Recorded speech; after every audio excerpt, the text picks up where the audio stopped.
Somtel Puntland. بسم الله الرحمن الرحيم. شركة Somtel Puntland waxay macaamiisha sharafta ku salaamaysaa salaanta islaamka. Assalaamu calaykum waraxmatullaahi wabarakaatu.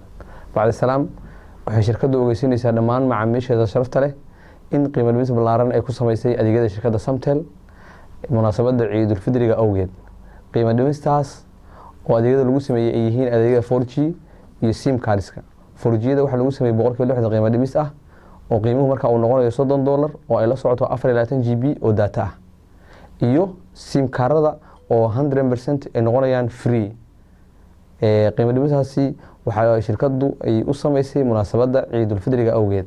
sidaas darteed waxaan dhammaan macaamiisha sharafta ogeysiinaynaa in qiimo dhimistaasi ay soconayso muddo 7 cisho ah kana bilaabmaysa 22 bisha May 2020 kuna eg 27 bisha May 2020.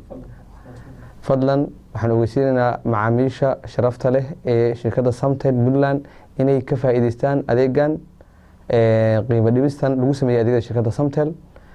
waxaan kaloo ugu hambalyeeynaa munaasabadda Ciidul Fidriga ciid wanaagsan. Somtel Puntland.